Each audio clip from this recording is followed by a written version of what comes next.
Let me record. This is going to be the final class before you guys go for your paper 4 for the May June students, but for the October November one, I'll still see you all very much. Okay. Last week on Saturday we stopped at waves, right? Did I talk about the refraction for you guys? Yeah, finished talking about refraction with you guys. But anyways, I want to highlight this again. I think last week we stopped with the drawing, right? I think I said something like this. If you guys are lucky tomorrow, you might just see this in your paper, guys. If you see something like this, you say that, okay, right now there's a fish in the pond, then there's an eye here, then they ask you to find where the image is, guys. Know for a fact that, I can go to space later on, but let me cover this first. Know for a fact that, first and foremost, it's always easy to cheat. It's much easier to cheat. So you should know that when you look at anything that is in the water, right, it will always appear more shallow. So for a fact, I know that the fish will be somewhere around here, right? With this here, right, it will be much, much easier for you to draw the light rays already. Because from here, all I need to do is, starting from this point, I'll draw dotted lines first. Dot, dot, dot, then one straight line up, then dot, dot, dot, dot, dot, then one straight line up here. Right? Then with this here, I can draw the refracted rays here. I know that this will be the corresponding point for the object and the image. So this will be the object and this will be the image. Please, everyone, I highly recommend that you have a mental picture of how this thing looks like right now. Then it will be much easier. The refracted rays also dot, dot, dot. No, only this part here is dot, dot, dot. This part here. Because these are what we call the virtual light rays, right? The real light ray was this one. This blue color one was the real light ray. That's why we draw the solid lines. For any virtual light, just like your lens, you always draw it dot, dot, dot, one. This represents that it is a virtual light ray. Okay? All right, I think this is important. In fact, I have a gut feeling that this will come out this year, guys. So please make sure you know how to draw this one. Very important. Then after that, after this drawing was going to be the mirror one, which I've also said multiple times in class before. You should also cheat in the mirror exams, the mirror questions. Usually the structure will be something like this. Okay, they'll say something like, okay, they'll say, okay, right now this is the mirror. This is the mirror line. Okay, then after that, they'll say that, okay, right now I have one object here. I have one object here. And then I have my eyes here. Okay, then they'll ask you to once again locate where the image is by drawing the light ray diagrams. The proper way. Whose phone is it? Is it Gilbert's phone? I keep saying. Okay. The definite way is, the proper way is, you draw the light ray diagram. So you draw something like this, then reflect here, then you draw something like this, then it also reflects here.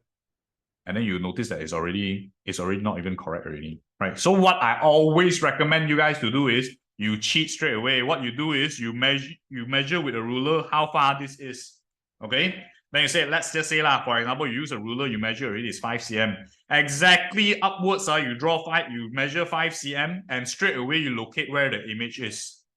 You locate where the image is. With this image here, it will be much more easier to draw the diagram already, right? Because all you need to do is literally draw dot, dot, dot, dot, dot, dot, dot, straight line, dot, dot, dot, dot, dot, dot, dot, dot, straight line. Then from here, just connect it back to your image only. And you have gotten it already. Very straightforward, very easy. Then sometimes they will also ask you to draw the normal. Sometimes they will also ask you to draw the incident ray, incident angle, reflected angle, incident angle, reflected angle. Guys, all this I've mentioned multiple times in class before already. Please make sure you know how to draw this and how to cheat, most importantly. But when you cheat, you be pandai lah. You make sure you rub off all the evidence that you were cheating lah, right? If not, you deserve to lose some marks lah. Then it will look very nice really. For sure, correct, 100% most of the time, this will be more reliable than actually drawing the light ray diagrams. Let me just mute this guy's screen.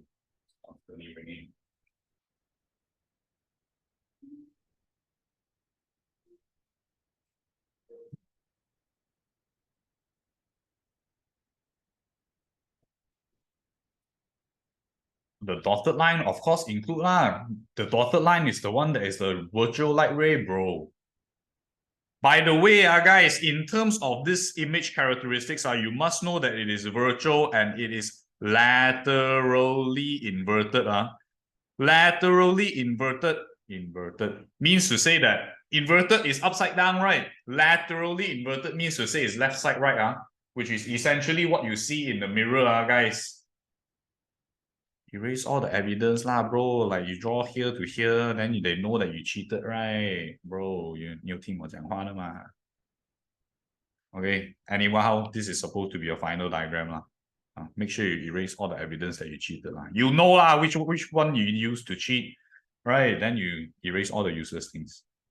Okay. Oh, by the way, in terms of this virtual one also, the question will also love to ask you, how do you know that this is a virtual light ray? Sorry, a virtual image. It's always a standard answer, guys. And in fact, it will very, very likely come out in your exam also, should they ask about virtual stuff. Virtual is simply because it cannot be projected onto the screen. Okay, this is a standard answer with a standard question with a standard answer, guys. You must know all these answers. All right. Anytime any image is virtual is because it cannot be projected on the screen. They'll rarely ask for the second reason. And if they ask, then Gomen Dasai. Sorry, everyone. Usually it will just be one. What's the second one? I think that day you just asked me, right? The second reason. What was it again? I can't remember. Please refer to the mark scheme if they ask. Okay. Then after that, in terms of the sound wave, guys, in terms of the sound wave, you should also know the standard numbers also, guys. The sound waves always in air, liquid, and also solids have different speeds. Sound wave in air is somewhere around 330 meters per second. You should know this number. And coming here into here is a multiple of 5, which is somewhere around 1,500 meters per second. And going from here to here is a multiple of 10, which is somewhere around 3,000 meters per second. These numbers are very important for you to know because sometimes in your exam, they'll test you based on your understanding on the speeds, guys.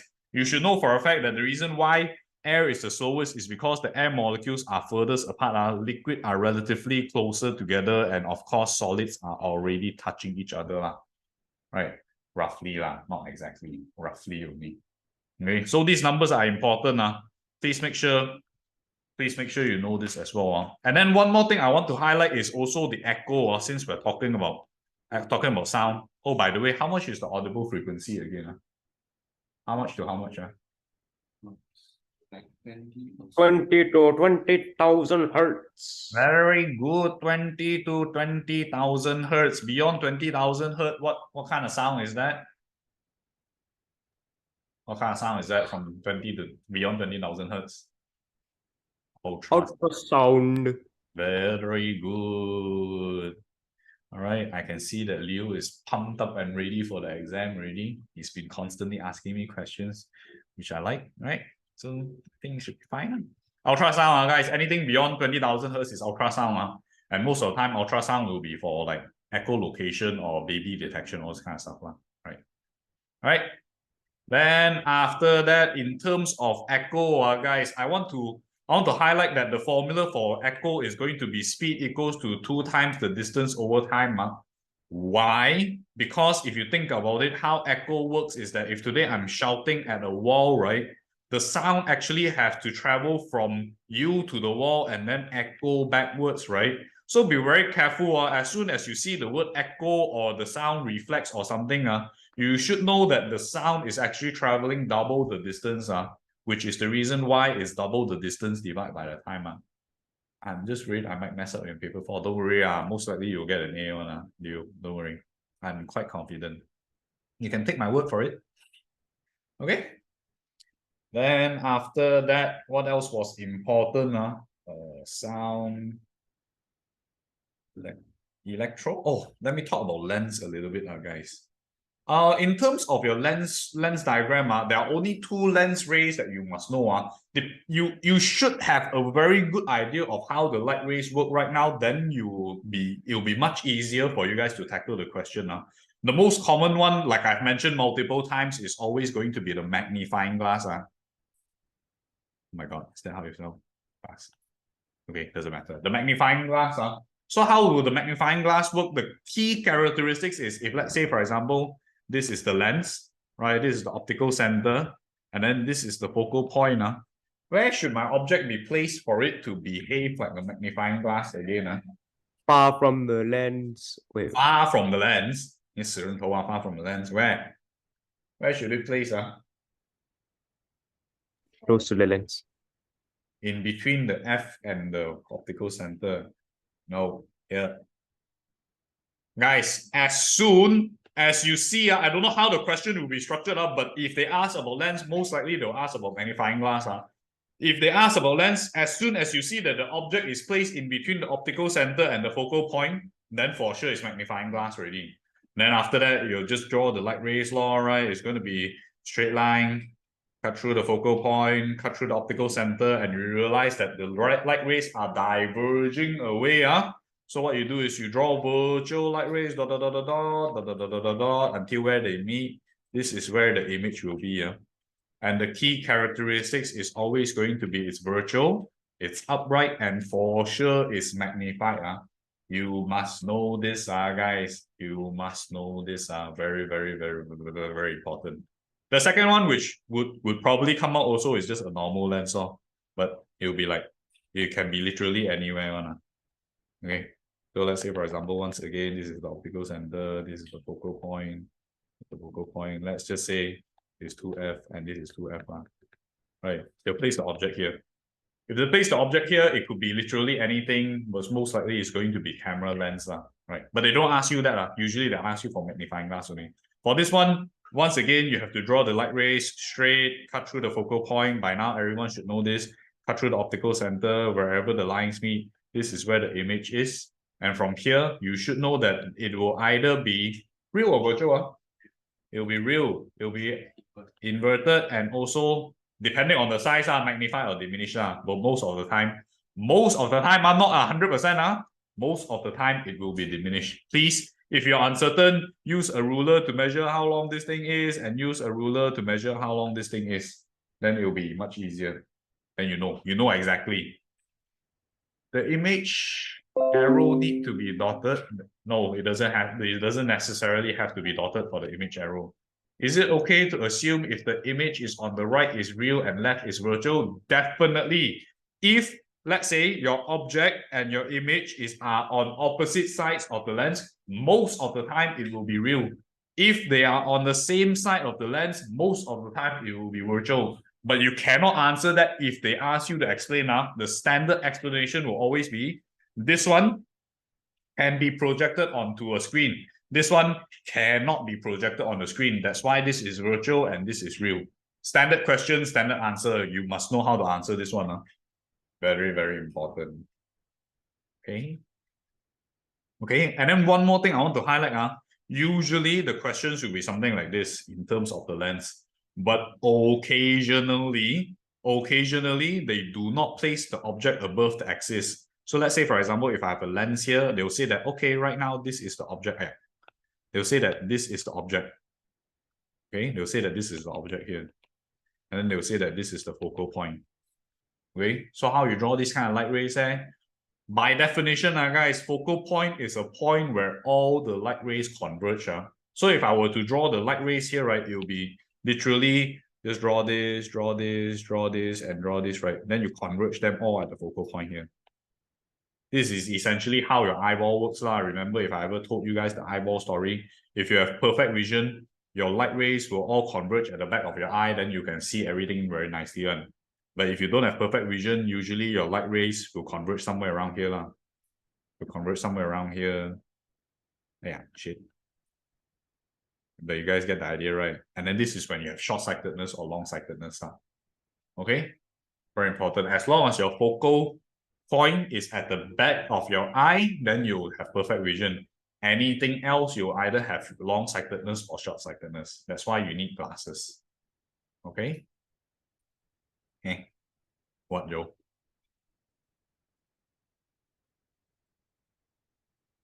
Question I asked you last time, which one? Send me again.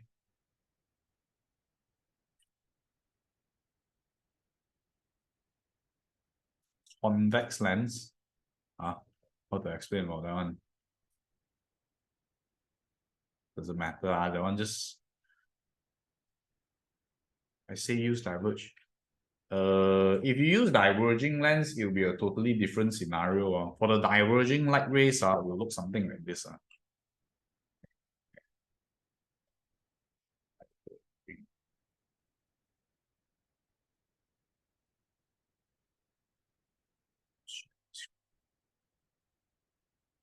Yeah, guys, by the way, this is quite an unpopular question, but it may or may not come out on your exam based on how lucky or unlucky you are.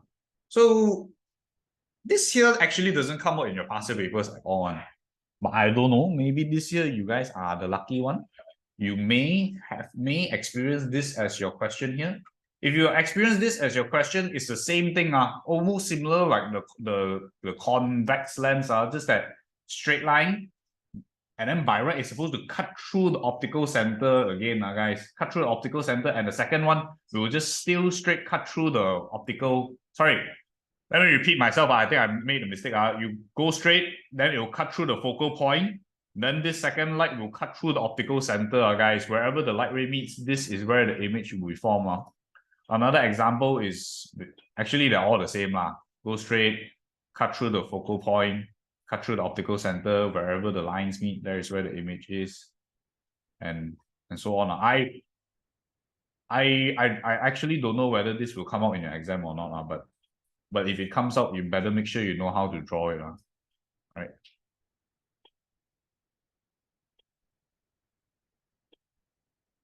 Okay. Yeah, all images will be virtual because they are formed by virtual light. The real light, they all bounce off already. Yeah, it looks something like this. Real light, then this will be virtual. For sure, it will be virtual. Yeah, please make sure you know how to draw this. I actually don't know whether it will be coming out or not, but it's written in your syllabus. So please make sure you know how to draw this light ray. Same thing on also, go straight, go up, and then cut through the focal point, cut through the optical center. It's quite standard on. Make sure. Where is diverging lens used in? I don't know. I actually haven't seen any of these questions before. But a quick search from Google will help you find that. Okay, let's move on to the next part already. If wavelength is longer or deep, deep or shallow, bro, you forgot about this already. Talking about deep region and shallow region, when will the speed be faster and when will the speed be slower, guys? Can someone answer my boy here or not? In a deep region, will the speed be faster, or a shallow region, the speed be faster? Guys, I told you guys this story before, right? I'll say this again. If you want to remember how it works, right, you always remember the scenario when you're at a surfing beach, right? When you're at a surfing beach, you look far, far away. You'll notice that the waves are damn high one, right? And then as you come closer to the shore, you notice that the waves start sinking downwards, right? Obviously, this deep region here, the velocities are much faster. This shallow region here, the velocities are much slower, guys. Okay? Yes, very good. I'm glad most of you guys are able to remember this. Very important. And since we're on this chapter also, in terms of diffraction, guys, what's the condition for diffraction to occur more again? Smaller gap and larger wavelength. As long as your wavelength is larger, you'll have really nice Wi-Fi signals. And I've also mentioned this, but for some reason, some of you assholes are still answering me the wrong thing. That day, one of you guys drew like this. What's wrong with drawing like this? You're supposed to start where? Where are you guys supposed to start? You're supposed to start at a gap. And make sure that your wavelength looks, at least from the eye level, the same after diffraction, because diffraction doesn't change the wavelength, guys. I think I mentioned this on Saturday, right? Very important. Sure, faster speed will have bigger diffraction. Yes, logically, yes. When you have a faster speed, right, what happens is your wavelength also increases. So by right, as long as you have a larger wavelength, you should have larger diffraction. But usually they don't layer it like that one. They don't layer it like that. They just want you to understand that the larger the wavelength, the more diffraction occurs only. Okay, very important. And then what else? Oh, I want to say one thing also. In terms of the refractive index, guys, there are three formulas for refractive index only, right? Sine I over sine R. Good. Speed of light in vacuum over speed of light in medium. And the final one, 1 over sine C, which is the critical angle. Guys, when I say this formula, I specifically mention to every one of you guys when you're doing this formula here. What did I say? What should you be careful with when you're doing sine I over sine R? Can anyone from the previous classes know? Tell me. Angle is definitely from the normal, yes. Bigger angle on top. Incident, and no, these are not all the things that I want. Okay, let me give you an example question. If let's say, right, I say that, okay, right now this is water and this is air. Okay, I say that the refractive index of water is 1.5. Okay, and then I have a light ray, an incident ray that's coming here with an angle of, let's just say 40 degrees. How much is my refracted ray? How much? What should I do? Do your calculation real quick, everyone. Tell me how much should my refracted angle be? Oh, Scott has the right idea. Very good. Very good, Jerry. This guy tell me 25. So you're telling me from water into air, the light bends towards the normal and then becomes 25, is it? Or is that what you're trying to say? It could be, Jendim. I don't know the exact calculation. But guys, without wasting further time, if you dare tell me it's 25 until now, you have definitely been dreaming, for sure. Why? Because first and foremost, I know that water going into air is more dense to less dense, right? If anything, the angle should be greater than 40 degrees, right? It should definitely be greater than 40 degrees. So what the students will always do is that they'll take this, because I say, this is the incident angle, right? So everyone will substitute this into here, which is straight away wrong already off the bat. I've said this multiple times before. I'll say this one last damn time, guys. When you're doing the sine I over sine R, this one, no matter what the question tell you, is always the one in air. And no matter what the question tell you, is always the one in the medium, which in this case is the water. Right? So when you do the calculation, it's actually going to be 1.5 equals to sine I, even though I tell you it's the refracted angle, over sine 40. And if you press in the calculator, you should get a relatively bigger number. How much will it be? Is it 75? In degree. Yeah, in degree.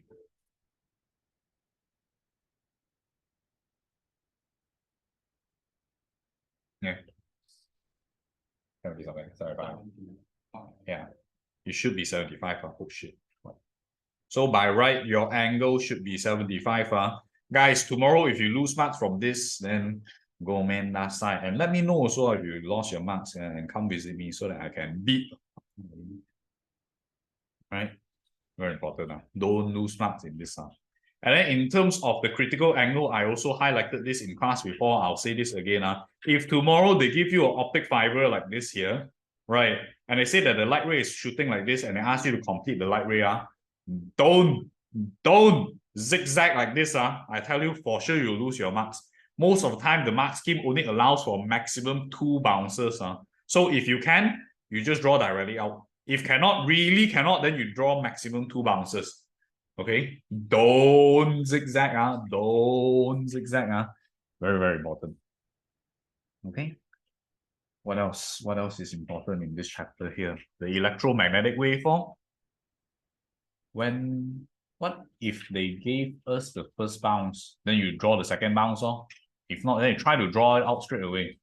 When draw this, should we draw normal and measure the angle? You could draw the normal and measure the angle, but most of the time you don't need to. I think you'll be wasting too much time. So straight away, just bounce it out.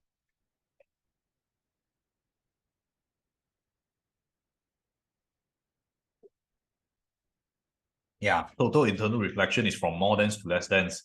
Meaning to say, you can only happen if, let's say, for example, you're in the water. You look upwards, you see the reflection here. But if, let's say, you're standing on top of here and you take a piece downwards here, this is not called total internal reflection. This is called reflection only. This is called total internal reflection.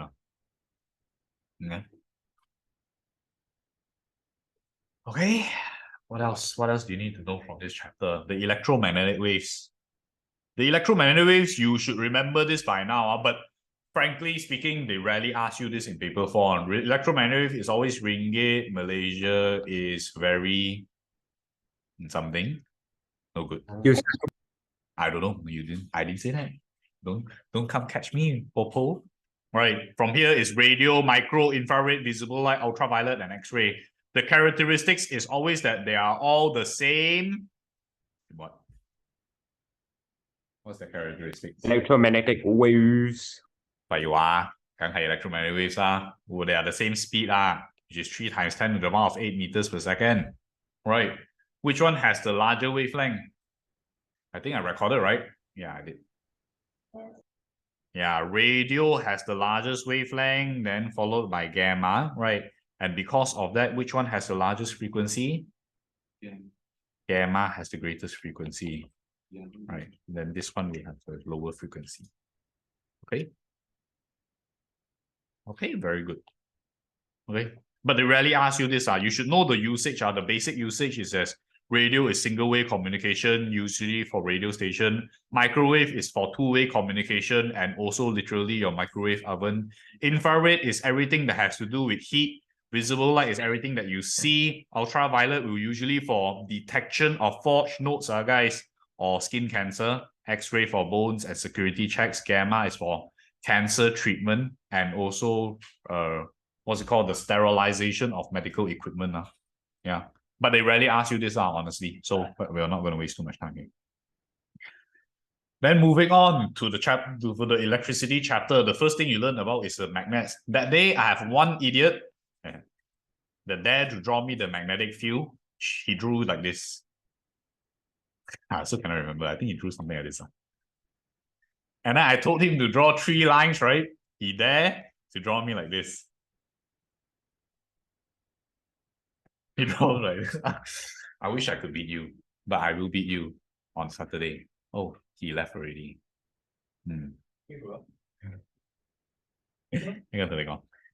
Okay, you're supposed to draw magnetic field lines, at least 3 of it, guys. Not positive to negative, bro. It's from north to south. Oh, wait. Hold a minute.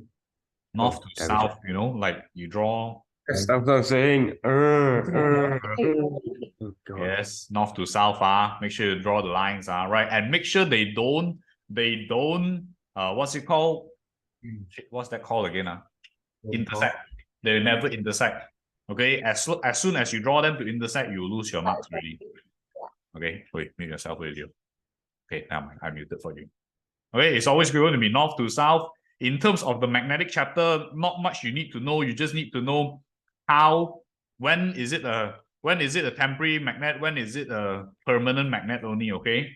They will most likely test your understanding on this. You should know that iron is a soft metal, right? And because of that, they are temporary only, right? If I flow current into iron, it will become a magnet. As soon as I stop current in the iron, it will become back an iron. But steel is considered a hard metal, right? Hard metal means to say it's going to be a permanent magnet.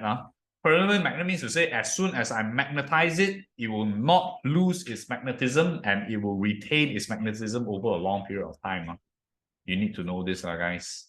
Okay. Yeah, you don't need to know the exact frequency, Cheng Jin. I just missed out your question. You don't need to know the exact frequency. Okay. Then after that, can you talk about solenoid? Yeah, I'll get to that later on. But let me just think about what else do I need to talk about in terms of the magnetic chapter. Let me open up my notes and see. It's going to be like a super summarized version. Oh, one more thing. This one is important, everyone. Hey, you all must know this. If you are so lucky tomorrow, maybe this will come out. This experiment here is supposed to show you that the magnetic field lines are like this position, right? So what you first do is you sprinkle the iron powder onto the magnets.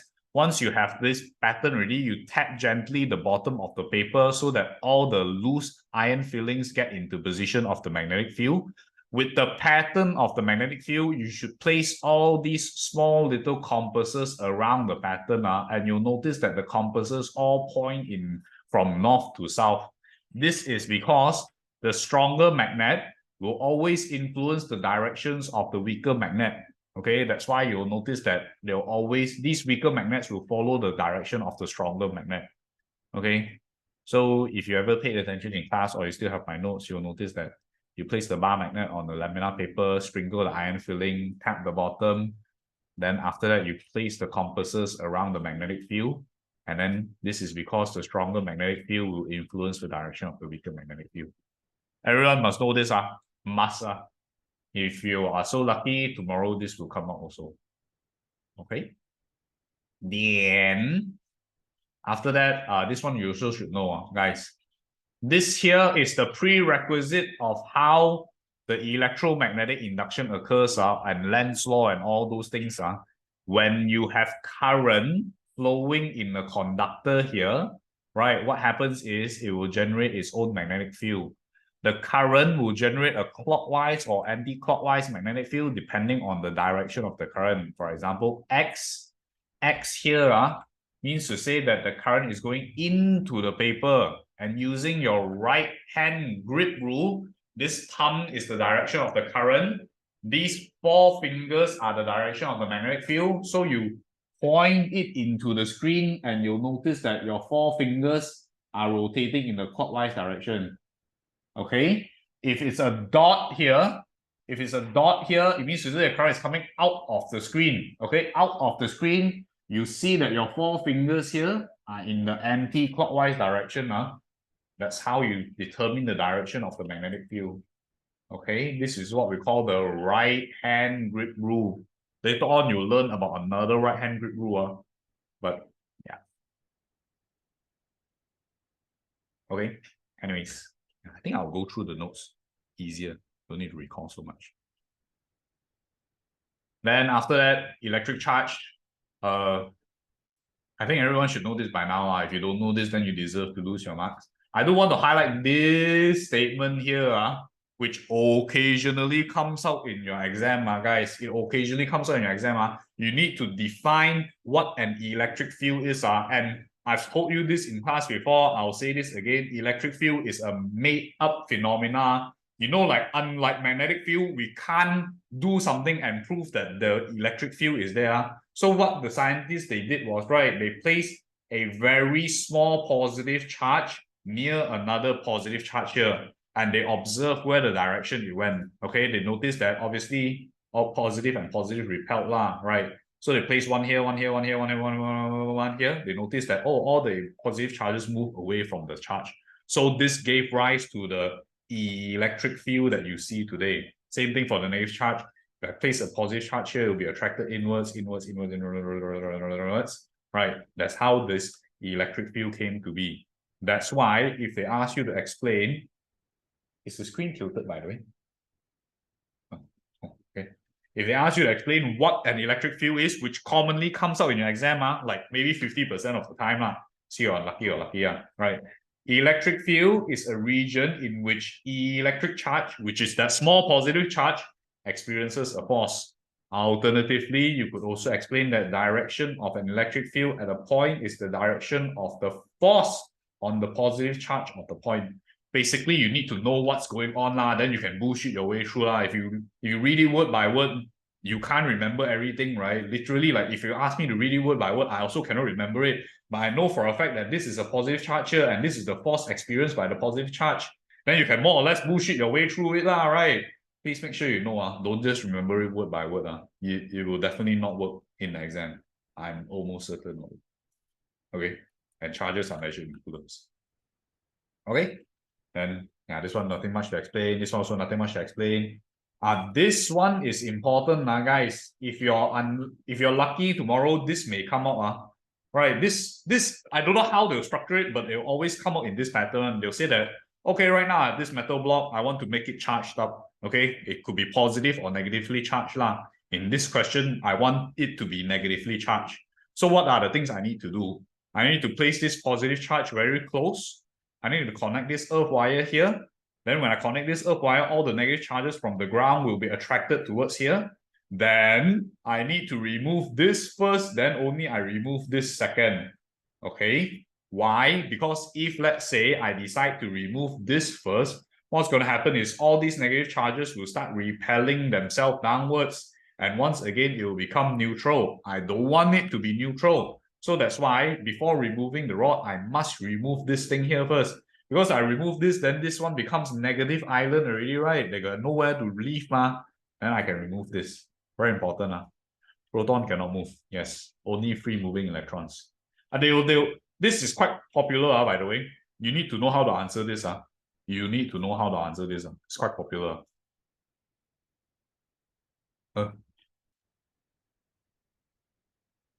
Okay, so right now I want to make this thing negatively charged. Okay, in order to make this negatively charged, I need to have a positively charged rod and I need to have an earth wire. Okay, then what happens is I'll bring this positive charge rod very close. This will cause all the negative electrons to be attracted into this metal block. Then I remove this first, then I remove this. Okay, so that the electrons cannot escape when they're in the metal block. Understand?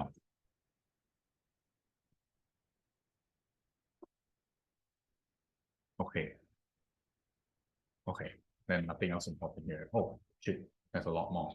Oh, I want to highlight this also. This is definitely in your formula. Q equals to IT, right? But last year or last year, I can't remember, suddenly this formula came also in one of the past year questions, which by right should not be in your syllabus. It's actually not written in your syllabus, but now I'm paranoid already, right? So everyone must remember these two formulas. Q equals to IT and Q equals to NE. N is the number of electrons and the charge of one single electron, which is 1.66 times 10 to the power of negative 19 coulombs. So it makes sense, right? Let's say, for example, I have a lot of, in a wire, I have damn a lot of electrons flowing inside. Let's say I have 4 of it lah.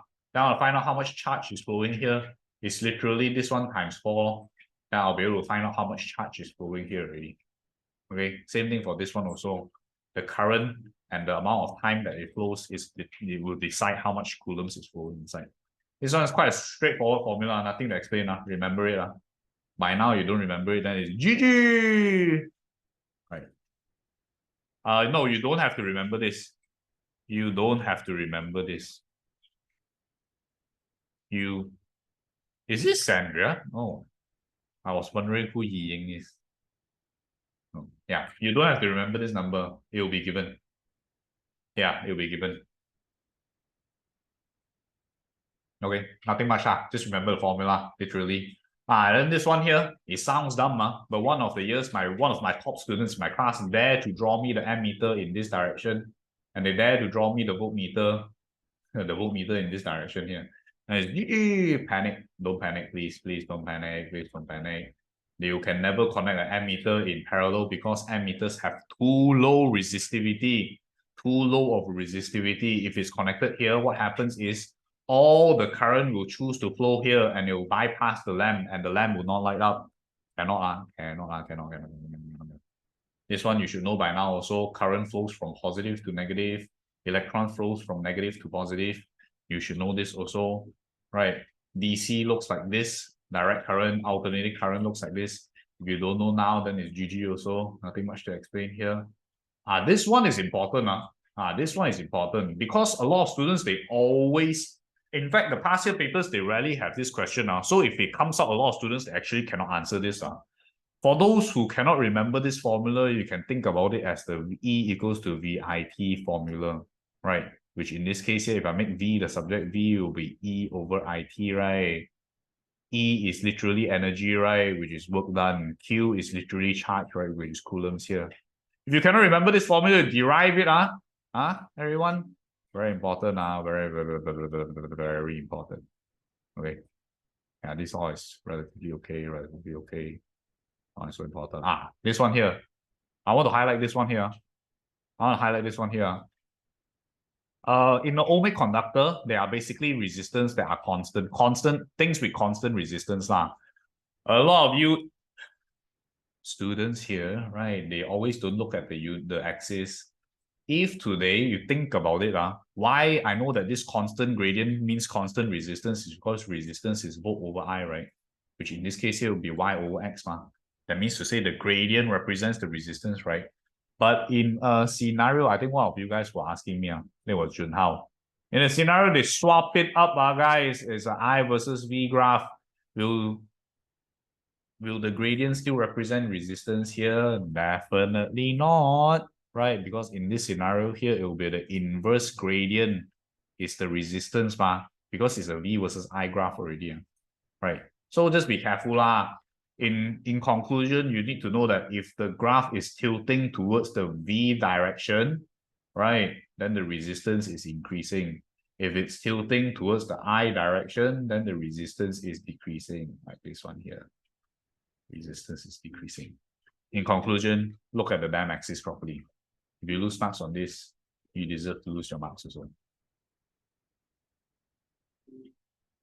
This one, this is my favorite, which is the bane of all students. The factors affecting resistance is length, cross-sectional area, temperature, and resistivity, right? But usually the questions, they don't ask so much, and they only ask about these two things to me. Which will give rise to the formula R equals to length over area, right? You all know this by now? Yeah, you all know this, right? Length, the longer the length, the greater the resistance, the greater the area, the smaller the resistance. I've highlighted this in class before. I'll say this again. If the question says that from diameter to double the diameter, is it double the area? When you double up the diameter, is it double up the area? No, it is not. Why? Why is it not? I've highlighted this in class before. Yes, it's times 4. Because it's pi r square or pi b over 2 square. Means to say if I double up my diameter, because there's a square component here, it will be times 4. If my diameter triple up, it will be times 9, right? I don't have time to give you guys question for this. You should know this by now.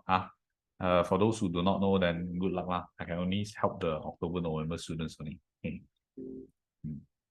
Okay, so this is that. Very important. Must know. Then yeah, this one is basic formula. P equals to VI, E equals to VIT, blah, blah, blah, blah. All these basic formula. Nothing much to highlight. Blah, blah, blah, blah, blah, blah. Like this question here. See, straight away I versus V. Constant resistance, then this one will be increasing or decreasing resistance.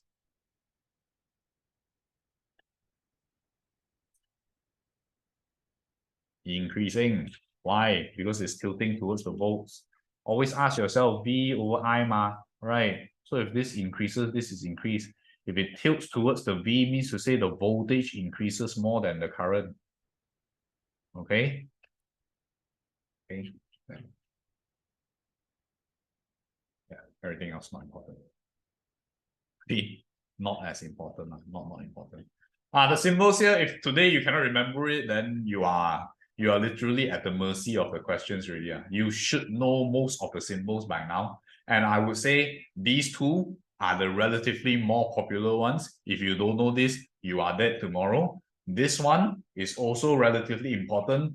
LED and LDR, very, very important. If you don't know now, you better write it on a piece of paper and bring it into your exam tomorrow. Right, and then, yeah, nothing else.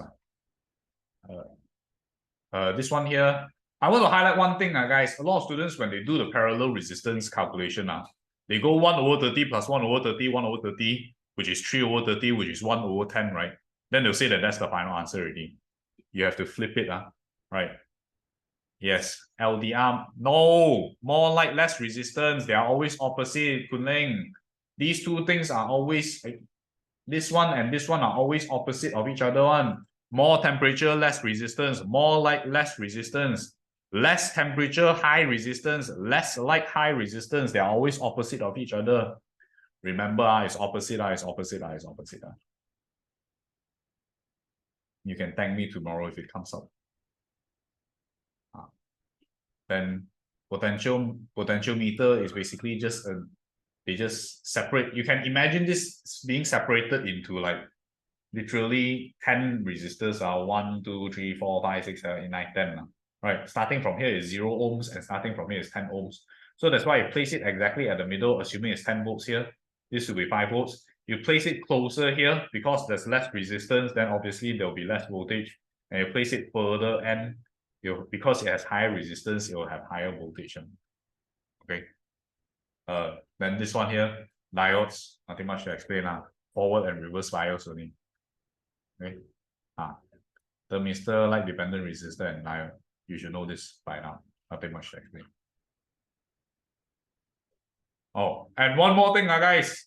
When you see these kind of questions tomorrow, if they ever give you parallel and series, if they combine it together, what you have to do is you combine the parallel first, make it into one big resistor, and combine this into one big resistor. Then only you do the series. I repeat again, if tomorrow they give you parallel and series combined together, the rule is always combine the parallel ones first. Okay? Assume that they are one big resistor, right? Then after that, only you calculate it in series. Okay? Very important. You should know this by now also. Yeah, in this case here, it will be like, you'll be 1/12 plus 1/6, which is going to be 3/12, which is going to be 1/4, which is going to be 4 ohms. So imagine like this whole thing is 4 ohms. And same thing for this one also, which, yeah, I think it'll be 2 ohms. Then this total resistance is 6 ohms. Okay. Yeah. And okay. Yeah, dangers of electricity. This one rarely comes up also. I would say like maybe 20-30% only of the time. But it's common sense stuff, right? Make sure you read through my notes, know everything, and it's good to go already. Probably this is the only thing that actually it won't even come out. Most likely it will come out in your paper 2. Not even in your paper 4. I don't know how they're going to ask this in paper 4. You need to know live wire is where the current goes in. That's why you fit the fuse in it, right? Earth wire is where the excessive electrons go, and neutral wire is where the electricity goes out. So you can imagine that the current goes in through the live and come out through the neutral wire. The earth wire is in case anything happens, too much electrons or whatever, then it will flow out through the earth wire. Okay. The fuse should be rated slightly above the working current, right? It should be rated slightly above the working current, and it must be connected to the live wire. But I think they'll ask you this in your paper 2, not paper 4. So please read through it later on. Okay. Then yeah, all this you should know yourself. Don't waste time. This one is the more important chapter. The bane of electricity for all students. Everyone is struggling with this chapter.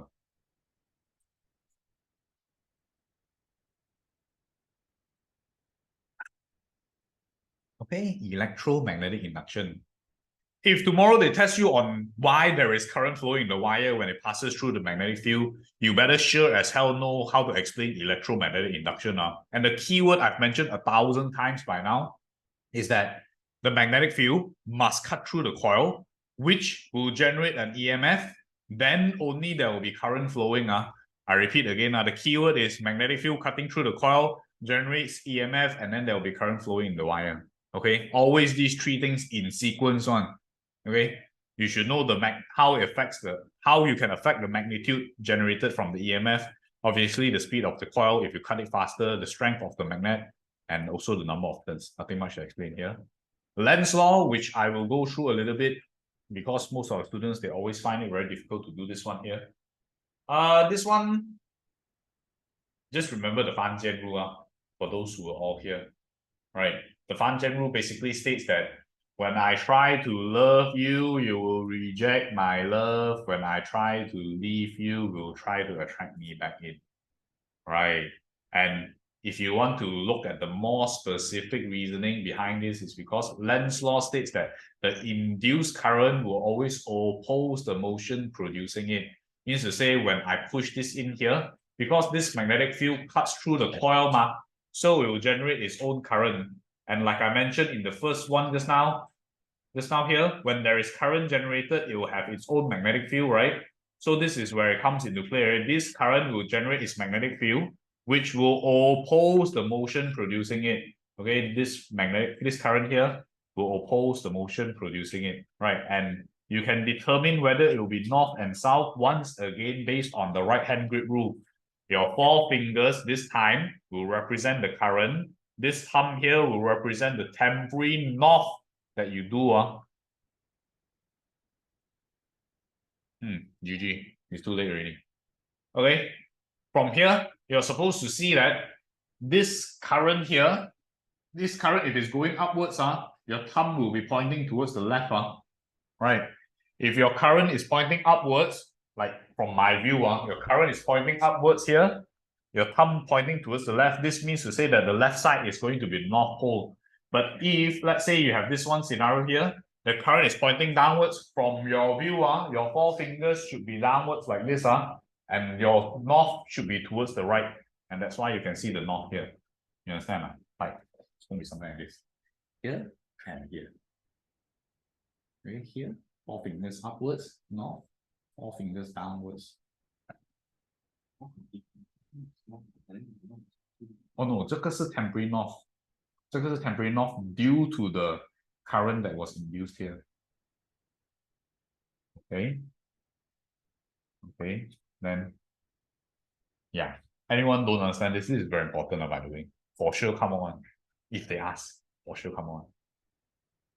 Man, the Fleming's left-hand rule and the right-hand rule. I've said this multiple times before. First and foremost, you know the fingers, right? Father, mother, child, right?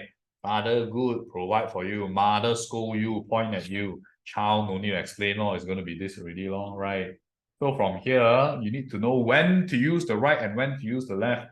The right hand is usually looking for current one. Means to say, you must be given the force and the magnetic field. Usually, this is exactly when the AC generator comes into play, right? You'll be moving the coil, you're providing the force through the magnetic field, right? So this will be AC. Then left hand will be for sure DC motors, okay? Because you have the current from the battery and it's flowing through a magnetic field. Anything that has a motor is going to be a DC. Yeah, correct. Okay. So common examples is something like this long. Can everyone use your Fleming's right hand rule and left hand rule to see if your answer is going to be, if you know how to do these questions right now? You know how to do this?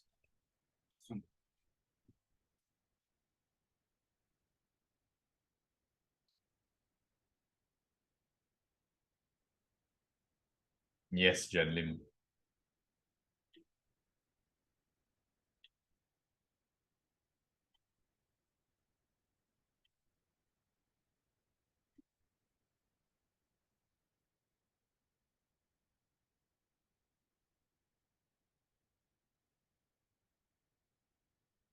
Yeah. 不要先一个一个手指指 ，OK， 我们做这个先啊。So you close all your fingers， 你先指那个 magnetic field 先 ，which is to the right 啦 ，right。然后 current 是下着来嘛，所以 open up here， open up 这个先，这两个 align 了，你才开这个。Then you notice that the force is upwards because 这个有 current 有 magnetic field 嘛，对。可是这个呢，一定是用第一个手、第二个手 ，because 有 given force and magnetic field this time。所以你玩这个，你先。指这边呢 ，north to south 呗 ，always north to south，north to south 指那边啦 ，right？Then your force finger is in this direction 嘛 ，downwards like this 嘛，对，停啦。Then your current will be coming upwards already, which is going to be Q to P already. So it's going to look something like this. Yeah， 是如果你三个手指指一定很 confusing， 你一个一个指 ，always point the magnetic field first。magnetic field， 然后你开你的 force， force 是向下你就这样子转了过后，然后你就开你第三个手指 ，then you know that it's going from Q to P。towards Q, GG. It's Q to P, It's not towards Q. GG. Anyone that cannot find force upwards and Q to P, you have a problem already, boys and girls. Tomorrow exam. Better hope and pray. Sure, the second one, is it Left hand also to find the current. GG. Find it. How do you know? No, I don't know the current is there. The magnetic field is there, bro. This is magnetic field. Magnetic field always from north to south, ma. Then I say the force is downwards already, what? So my current is coming out, lah. So if it's coming out, then the time out is like this out, right? Out is coming out like this one. You get what I mean? Yeah. Yeah. Yeah. Yeah. But don't worry, if you got a lot of time, you for sure okay. Everyone that tomorrow exam one, then it's GG. It's Q to P, So let's say out of the paper, yeah, it's going to be out of the paper, but more specifically, it's Q to P, The current is flowing from here to here, bro. Like this. What if the paper ends and switch like Oh, then switch off. Maybe not to start like this. The current like this, then the force will be. Sorry, it'll be like this. So it's going. Yeah, the current will be going in. This one switch means like this. No, you point this, then the force will be downwards already. Because the current is coming outwards. Okay, everyone, I don't want to dwell too long on this because still got quite a few things need to cover. Yeah. And in terms of the AC generator, a few things you definitely need to know lah. For sure, use slip ring. I don't want to explain why by now. For sure, you need to know when will be maximum, when will be minimum. If it's moving parallel with the magnetic field, it will be minimum. If it's moving perpendicular against the magnetic field, it will be maximum. You should know this by now. You don't know, then it's GG also. Okay, I don't explain much on this. And this one here, you must know this diagram, right? Basically, DC, DC, why there's an upward force and downward force is because when I flow the current here, this will generate its own magnetic field. This magnetic field will interact with the magnetic field here, right? And it will go up and down, right? According to the guitar string theory and the roundabout rule, okay? And if they ask about DC, for sure they'll ask you, what's the function of a split ring? You don't know, you read until you know tonight. I don't have time to explain it. Split ring rotates the direction of current every 180 degrees so that it can make full rotation. This is literally a standard question with a standard answer. If you lose mark from this, you deserve to lose it also. I've mentioned this 1,000 times in class already by now. Okay, yeah, read through everything. And transformer. Okay, I tell you if they ask about transformer tomorrow, for sure they'll ask two questions, either one of these two. Okay, they'll ask you how does the transformer function? So you're going to start from the start. You're going to say from the start to the end.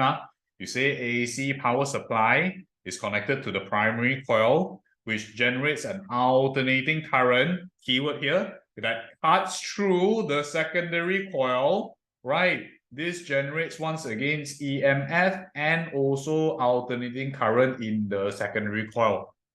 You must know this. Like if you see 3 marks and there's a transformer question, right? It will either be how a transformer works, one, or they'll ask you what's the benefit of transmitting electricity at high voltage, which I've also mentioned in class before. Since power is the same in a transformer, high voltage means to say low current.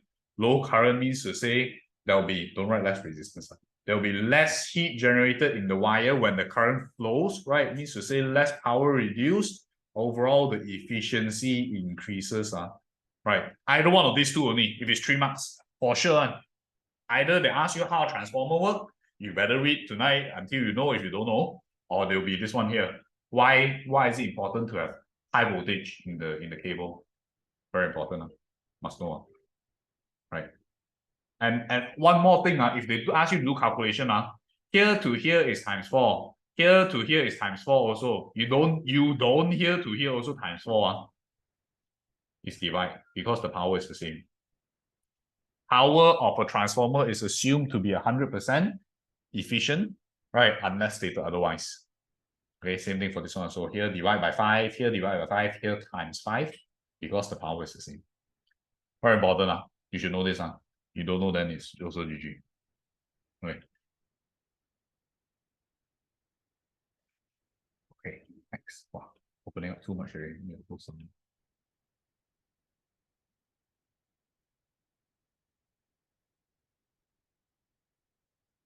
Oh, what else? Nuclear. Okay, now nuclear leh. If they ask, for sure they'll ask go for experiment if they ask. Okay? Yeah, Rutherford's go for experiment. Go for experiment, very, very simple. Just prove two things only. Number one, most of the alpha particles go directly straight through because it has a lot of empty spaces in all the atoms, right? Number two, most of the mass and charge is within the nucleus. That's why some of it, when it hits the nucleus, it will bounce. Some of it hit directly into it, it will U-turn. Okay? This one only asks two things only. Either empty space or all the charge and mass is in the nucleus. Either one of these two only. And then Jen Lim there. Hey, tomorrow if you dare draw something like this, it's GG. Jen Lim there to draw something like this to me. I had a shock of my life, man. You bloody hell, you dare to U-turn like this, So if they ask how transformer, then it's basically AC drive through the soft ion core, secondary coil. Yeah. The alternating magnetic field will cut through the secondary coil. Right, then EMF and AC current. Yeah. Just read my notes. Please refer to my notes. It's going to help you a lot. Okay. Then this one here, you should know. I think for those who take chemistry, you know that this is the mass number and atomic number. But for those who do not know, who don't take chemistry, you'll be referred to as nucleon number and proton number more. But you should know also our mass number is like how heavy is the object, right? Which is most of it in the nucleus.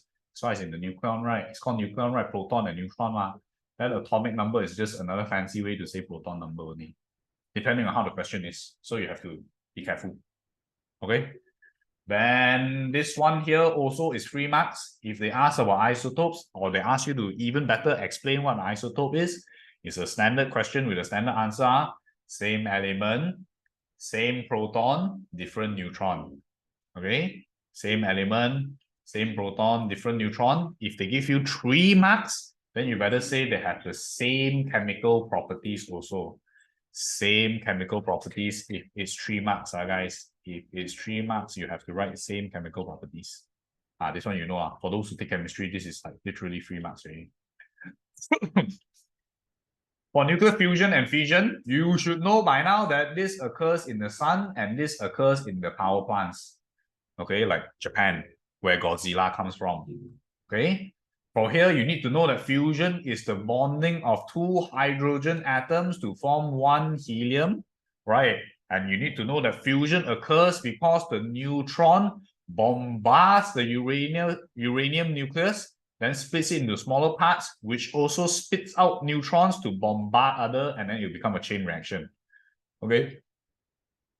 Please read through everything here for those who have no idea what's going on. Read through everything here and then put it in your head. It's relatively important. They may ask you, explain how fusion occurs and explain how fission occurs.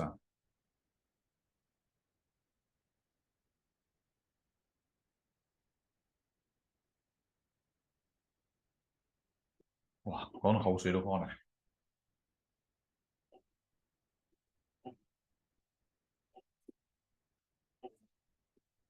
Junhao, I must say that it's quite a dumb question. Who of them add together, why will become lighter after fusion? It's like me plus Gilbert, will we become lighter afterwards? It doesn't make sense, doesn't it? Of course, heavier lah, bro. The common thing between these two is that both of them will release massive amounts of energy. Okay, both of it will release massive amount of energy. This is why the sun keeps burning, and this one here produces electricity lah. Right. Right. I mean, yeah. Please make sure you know. Everything else not important. Okay, without wasting much more time, you go to the thing. I tell you, this one here you better know. If it comes out, they'll ask you state the 2 sources of background radiation. My favorite is always cosmic rays and soil, which clump together becomes rock, which clump together becomes building material. It's quite logical one. You could write air lah if you're lame. But if not, I would write cosmic ray and soil. I mean, space is too big, cannot write space, must be cosmic ray. Cosmic radiation. Okay. And then the characteristics, all of this you should know by now. I'm not going to explain much on this. In terms of the penetration, if you see the question got lead inside, for sure, it's going to test you on gamma. If you see aluminium or thick wood, for sure, they're going to test you on beta. You see like smoke or paper or something very, very thin, right? It's going to be alpha already, for sure. How does... Wait first, Arjun, how not even at the chapter yet? Are you skipping or all this way? How to explain all this one? Okay. Now after that, this magnetic electric field here, you need to know, you need to draw this, guys. If you are asked to draw, right, you should draw the beta. It will deviate more. It will deviate more because it is much lighter, and the alpha particles will deviate much less because it's much heavier. In terms of a magnetic field, you should know that alpha, beta, and gamma resemble current in one way or another, guys. I think I've mentioned this multiple times in class before. I'll say this again. Alpha is like current, beta is like electron. For those who feel like it's the first time you ever heard it, then it is the first time you ever heard it. You cannot, no time to understand it. You need to know this. Okay. With this, since you have current and magnetic field, which hand should you use again? No, you have current and you have magnetic field. You're looking for force. So which hand? The left hand, right? So that's why magnetic field into the screen, current like alpha, right? So it's towards the right, alpha. So it goes to right. You can see that alpha will be deviated upwards. Okay. For beta, because it's like electron, electron current flows in this direction, right? So once again, magnetic field into the screen, current to the left. And you'll notice that the beta deviates downwards. Okay, the beta deviates downwards here. Okay, very important, very, very important, You should know this, You don't know this, then you deserve to lose faster. And then this one, decay one, parent to daughter nucleus. Everyone knows this by now. Make sure if you draw something like this, you write the number 206 and 82. Then this 82, you refer to the periodic table. Where's 82? 82, PV. Yeah, that. Okay. And yeah, for electron one, for those who dare to write 5 here, GG. Right, it should be 7. And 7 once again, look at the periodic table. 7. Nitrogen. Okay. Well, be careful, it's 6 minus -1. We will give you 7. Don't lose marks on this. And then half-life, finally. You can use HE or E. It's all acceptable. Who said cannot use? Huh? Can use HE or E? Nani? I've always been telling my students to use HE or E. It doesn't matter. They don't penalize. But anyways, half-life here. You need to know one thing only is that the background radiation don't decay. Background radiation don't go through half-life decay. Don't go through half-life decay. So how?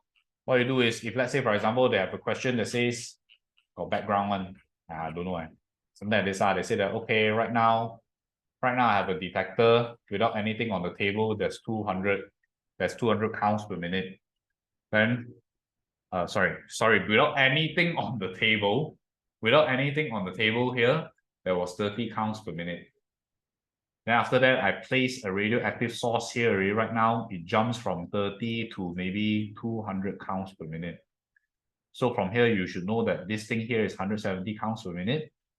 Every time it goes through one half-life, it will half by half, right? So it's like 85, and then one more half-life, it will go to like 42.5. Okay. Then after that, you need to take this, plus back with your 30. Right, plus back with your 30, and you'll get the new count, which is going to be 77.5. Always remember, after you minus the background radiation, you need to plus it back before you give the final reading. Because the detector will not filter away the background radiation. I mean to say it will read the background also. So whatever this thing is, you plus back the background, and then you get the final value. Okay. Be careful with this. This is also quite free marks. You should be scoring full for this part here. Then these are the applications, like I mentioned. But I don't think they'll ask you this in your paper 4, but it's good to know. Alpha is for smoke detectors. Read my notes if you want to know more. Beta is usually used to QC the thickness of different materials, right? And gamma is for cancer treatment and sterilization of medical. Safety precaution. This one also rarely comes out, but if it comes out, it's 3 marks. You should know this. Nothing much to talk about here. All this not important. Final part. Yes, we finally reached the enigma of all the chapters already. For this chapter here, absolutely no idea what's going to happen. But after the May June students, the October November students will benefit off the white mice. Right. That first time coming up, I don't know what's going to happen. But if I were to put money on it, I'll say that this one may be important. Maybe like 50-50 lah, this one. I would say this one is important. Like I've mentioned in class before, this is literally just the speed equals to distance over time formula only. Just that this time the distance is 1 full circle. That's why it's 2 pi r. And the time is the time taken to orbit. So this formula must know. If you don't know this, I will put money on this. This formula you must know. Must, it's a must know. If not paper 4, it will be paper 2. Okay? Then, sorry for asking this, but the left and right hand rule is not limited to any device, right? Electromagnetic induction can apply, right? Electromagnetic induction usually produce the current, so it's going to be the right hand rule. Just now Junhao was asking one. Oh, the Big Bang. Why after talking about everything now only talk about the Fleming's left-hand rule? How to use Fleming's right-hand rule for Lenz's law? Okay, it's not Fleming's right-hand rule, it's the right-hand grip rule. The right-hand grip rule states that these 4, in terms of Lenz's law, is going to be your direction of the current. And this one will be the temporary pole produced. So if your current is going upwards, this will be your north. Your north will be on the left. If your current is coming downwards, like this here, downwards, right? Then your temporary north pole will be on the right of the coil. I mean, like, can't say left and right after motor or right hand.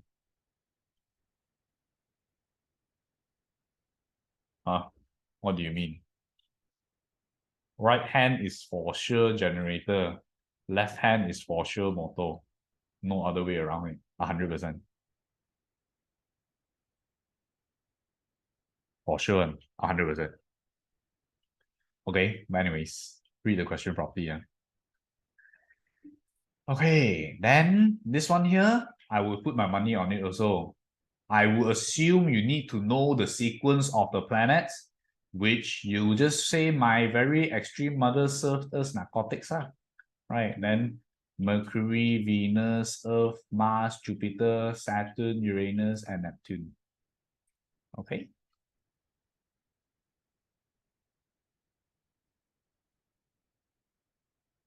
Motor is like your fan, bro. Like anything that spins on itself, bro, when there's current flowing. Are you panicking, Joe? Are you okay?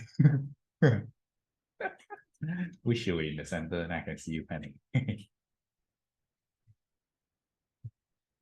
Okay, this is important. This is important. Must know.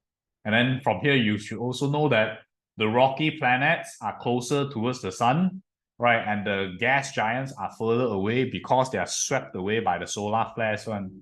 Okay, the solar flares will sweep the lighter gas giants away. The more rocky, denser planets will be closer towards the sun.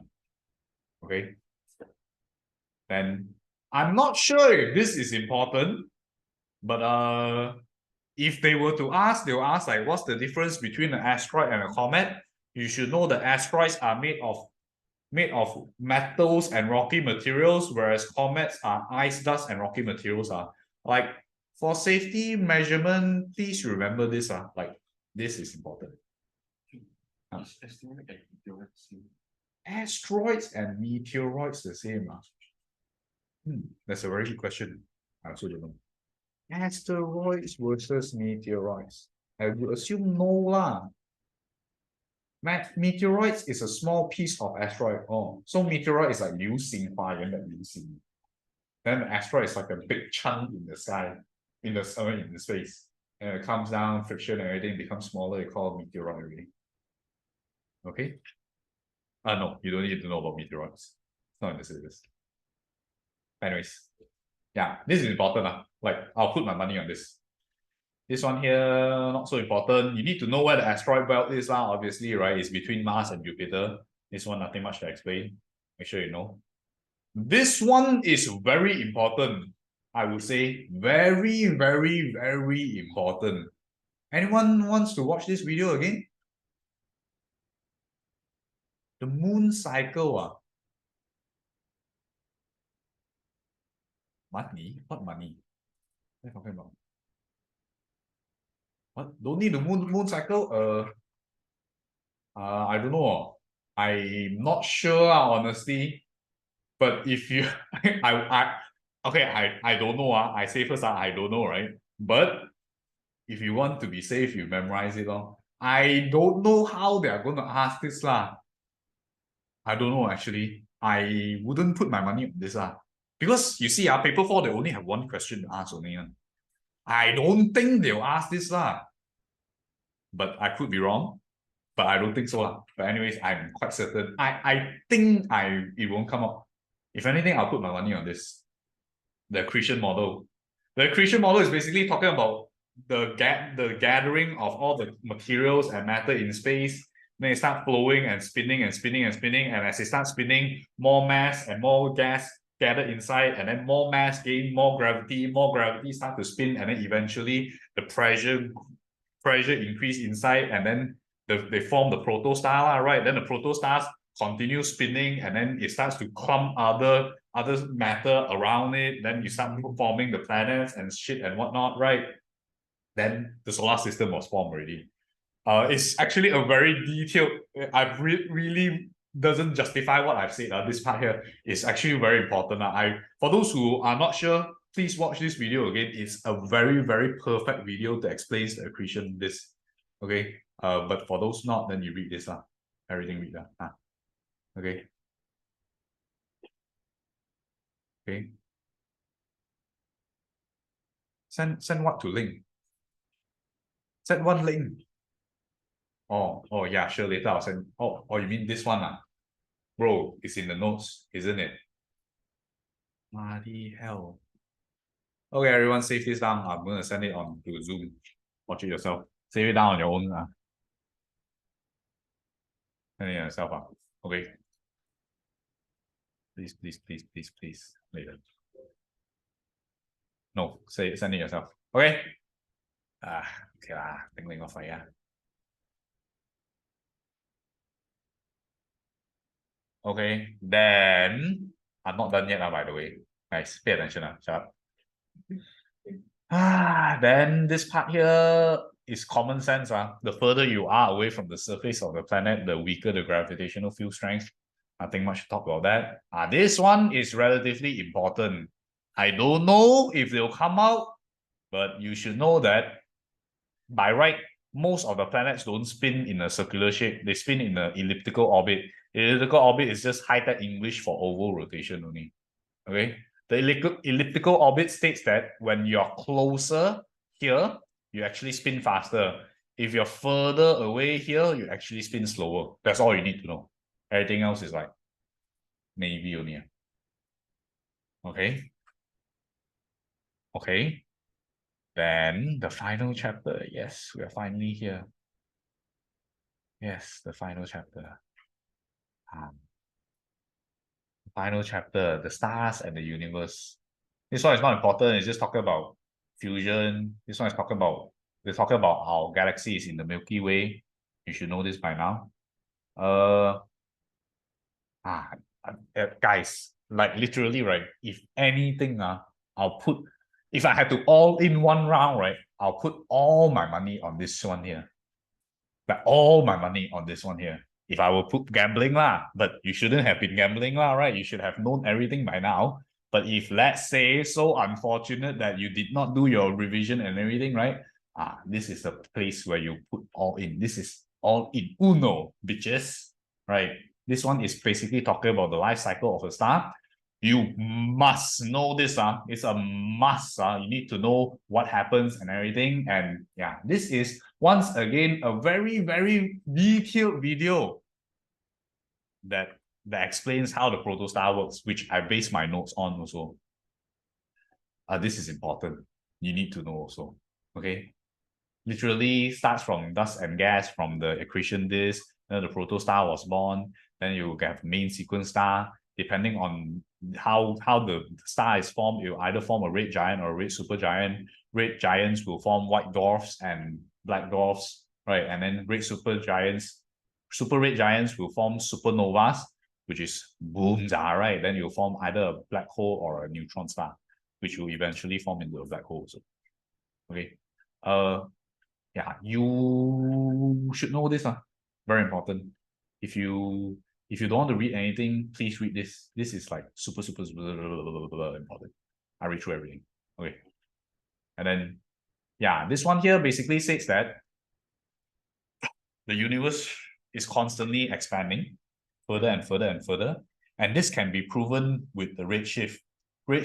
How do we know that redshift is here? Is because different elements from the atmosphere and the sky absorbs some parts of the visible spectrum, right? The visible spectrum here. Then when we observe super far away galaxies, we notice that the pattern is exactly the same, but shifted towards the red side. This indicates that the galaxies are actually moving further and further away.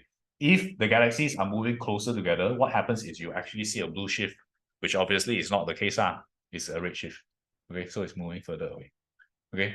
And then this cosmic background radiation, blah, blah, blah, blah. All you need to know is that this cosmic background radiation proves that the galaxy started off with the Big Bang, because right after the Big Bang, what happens is there were traces of cosmic microwave background radiation, which once again further proves that the Big Bang started somewhere, right? So this is important. Then also, this one here, I don't know if this is important or not. If I say the Hubble constant, a very simplified version of the Hubble constant is the ratio at which the speed of the galaxies moving away from Earth. Okay. It is assumed that Hubble constant is a constant number. So they'll probably give you this and ask you to find this, or they'll give you this and ask you to find this. Okay. But if you inverse the Hubble constant, it actually tells you the age of the universe, the rough estimate of the universe. Okay. So if you think about it, is the Big Bang Theory stated that initially everything was very small. Then the Big Bang Theory occurred, then everything started expanding bigger and bigger and bigger. So when we inverse the Hubble constant, it actually tells us, it basically is like inversing the Big Bang. So it's like, where did it start from? When did it start from? So it's the estimate of the universe. Okay. They also say that the further the way the galaxies are, the faster they are moving away. Right. For example, if this galaxy is super far away, the velocity which it is moving away is much higher. If the galaxy is closer, the velocity which the galaxy is moving away is much slower. And these are all the things you need to know. Yeah, please read through these questions here. It's very important. Bam, 講完啦，大家。Anyone's got any questions that they want to ask?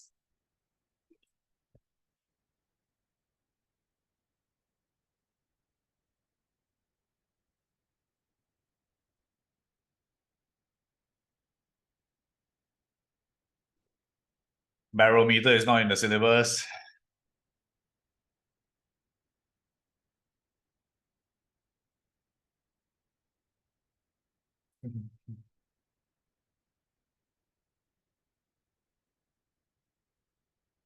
Can you explain why the left hand is for left hand for motor and right hand for that?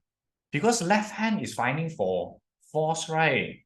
Imagine your fan, when you provide the current and there's magnets inside, you want this fan to spin from a force, right? So the left hand is for motor. Then the right hand is for current, bro. Like, it was just so happens, there's no reason why it is. Its thermal capacity in the syllabus, it has been removed. Mentioned this also.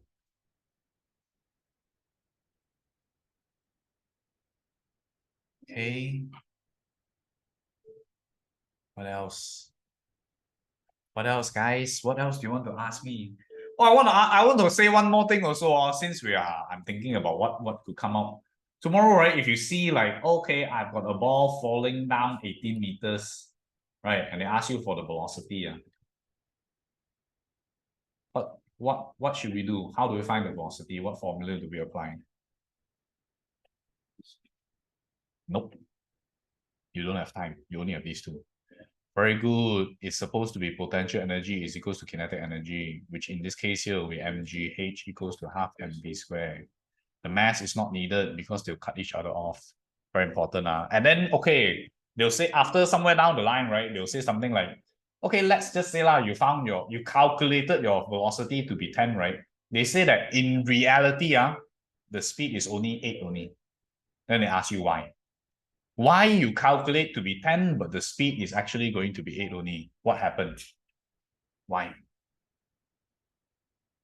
There is air resistance, good. Air resistance is acting on the object, and also energy is lost to heat and sound. This formula that you use is assuming that 100% of potential energy is converted into kinetic energy, but in reality, some of it will be lost to sound, some of it will be lost to heat. Standard question, standard answer. Make sure you know how to answer this. Same goes for all the heat related questions also. They'll ask you that, oh, right now, if I have a power heater or whatever, electrical heater, right? What happens to the energy? And how do I minimize the energy? You should always say insulate the material, yeah. Very important. Insulate the material. What else? What else is a common question? What else is a common question?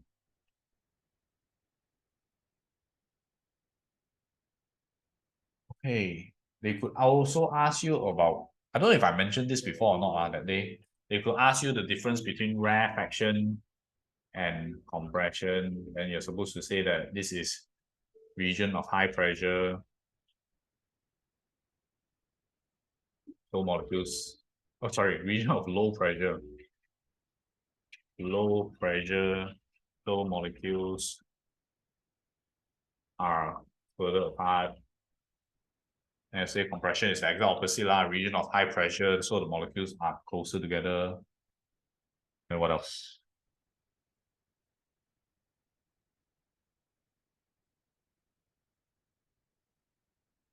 What else? What else? What else? What else could come on? Let me think.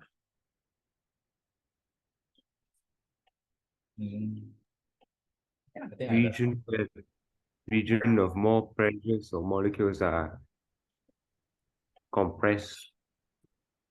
What? No, the region of high pressure, bro. Molecules are closer together. What else? What else is always asked? What else is always asked? Let me think.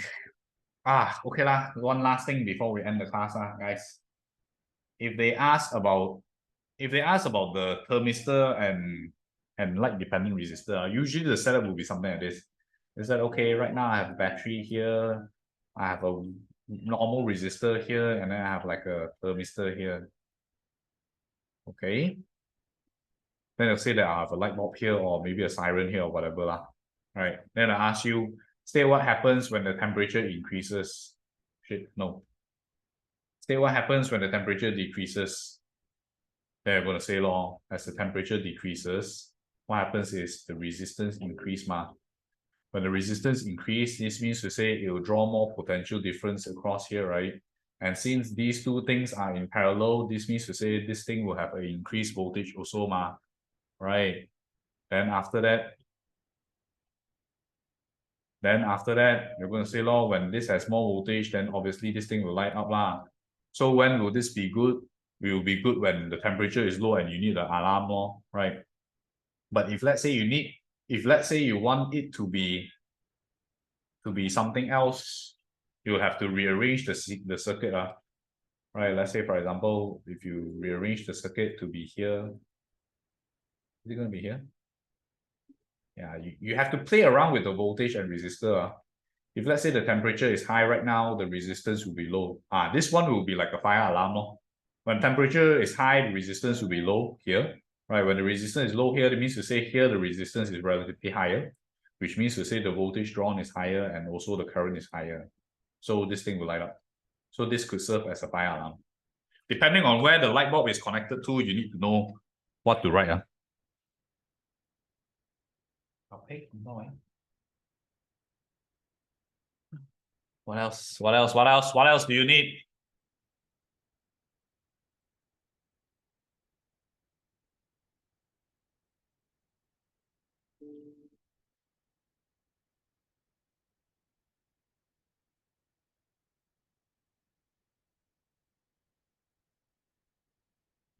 Good.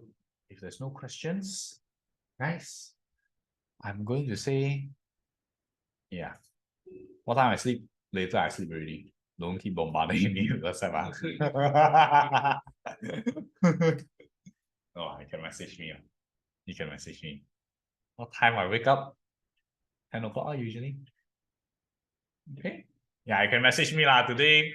为咗你哋，我不睡覺 for you all. Message me all you want tonight. Tomorrow, I think it's 11 o'clock. Did you just start? Oh, okay. Yeah, message me, guys. I'll answer all your questions. I just pray for an A from everyone only.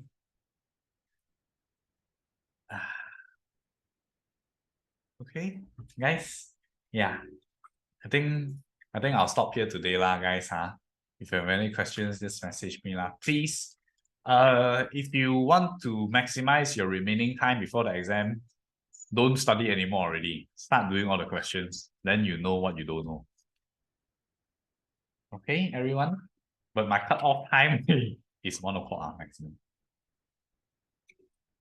Okay. Guys, I want to say is good luck, all the best for your exam tomorrow, guys. Please give me the good news only. Okay. I have quite an idea of who here is going to score A and who here is not going to score A. Yeah, for sure. For sure. If you want to know, you can PM me directly, and then I'll be the one to tell you when you get your results, and I'll say, I already knew already one lah, but I already know, really. I've been teaching for quite a while. I know who's going to get a name, who's not. Okay. All right, guys. I'll see you all on Monday. No, Saturday. Saturday is the second last class. Then Monday, right before paper 6, will be the last class. I'll see you all on Saturday. Bye-bye. Good luck, everyone. You can do it, okay? 你们是最棒的. You can do it. Okay? For real, for real. All right, bye. Thank you, teacher. Welcome. Bye-bye. Bye.